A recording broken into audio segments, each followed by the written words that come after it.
महाराष्ट्र में एकनाथ शिंदे को जब मुख्यमंत्री कुर्सी सौंपी गई तो सवाल सबसे बड़ा था कि आखिर मोदी शाह की क्या चाल है इसमें।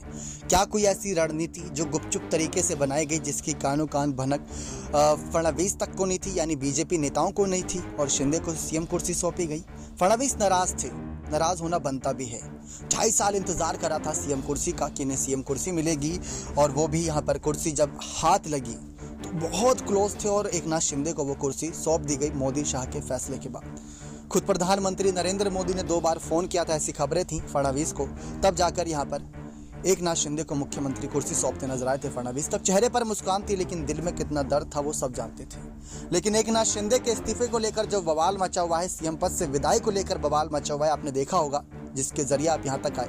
क्वेश्चन मार्क एक सबके सामने है कि क्या एकनाथ शिंदे की सीएम पद से विदाई होगी। कुछ शर्तें उन्होंने खुद रखी हैं कि अगर उनका एक भी विधायक हार जाता है, जो बागी विधायक उनके साथ आए हैं, तो वो इस्तीफा दे देंगे। अगर यहाँ पर महाविकास अघाड़ी सरकार एकजुटता के साथ उनको हराने में कामयाब रहती है तो वो खुद इस्तीफा दे देंगे। और साथ ही साथ अगर कोर्ट का फैसला अगर अलग आता है और शिवसेना की कमान उद्धव ठाकरे को सौंप दी जाती है, तब एकनाथ शिंदे क्या बीजेपी में शामिल होंगे या फिर खुद की नई पार्टी बनाएंगे, ये कयासों के आधार पर खबरें हैं। तो क्या यहाँ पर शिंदे फिर से इस्तीफा देकर क्या फडणवीस को सीएम पद सौंपना चाहेंगे, या फिर एकनाथ शिंदे बीजेपी के साथ जुड़कर बीजेपी के मुख्यमंत्री बन जाएंगे, ये काफ़ी सारे यहाँ पर सवाल हैं। लेकिन जिन शर्तों पर, मोदी शाह की शर्तों पर फडणवीस ने कुछ ऐलान किए थे कि क्यों कैबिनेट का यहाँ पर कुछ गठन शिंदे को ध्यान में रखकर हुआ और एकनाथ शिंदे को मुख्यमंत्री कुर्सी सौंपी गई, उसके पीछे की वजह थी कि एकनाथ शिंदे का हिंदुत्ववाद, एकनाथ शिंदे के बाला साहब ठाकरे के विचारों का समर्थन। जिस तरीके से उन्होंने बाला साहब ठाकरे के विचारों का समर्थन किया, उसका इनाम था कि उनको मिला। जिस तरीके से उन्होंने बगावत करी, जितनी हिम्मत दिखाकर, उसका इनाम था कि उन्हें मुख्यमंत्री पद मिला। ये मोदी शाह की चाल बताई जाती थी, जिसमें जेपी नड्डा का भी अहम भूमिका रही।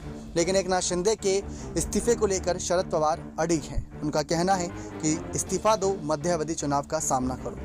आदित्य ठाकरे का कहना है कि इस्तीफा दो, मध्य अवधि चुनाव का सामना करो। तो सीएम पद से शिंदे की विदाई को लेकर बवाल मचा हुआ है। क्वेश्चन मार्क सबके सामने है कि क्या एकनाथ शिंदे ये चुनौती स्वीकार करेंगे या नहीं, क्योंकि अगर ये स्वीकार करते हैं तो महाराष्ट्र में मध्य अवधि चुनाव होगा, और अगर मध्य अवधि चुनाव होते हैं तो बीएमसी चुनाव को लेकर रार होगा, फिर मध्य अवधि चुनाव को लेकर रार होगा, और जो मिशन 48 पर है, यानी कि मिशन 48 लोकसभा चुनाव की सीटों पर हैं शिंदे और फडणवीस, क्या वो पूरा हो पाएगा या नहीं।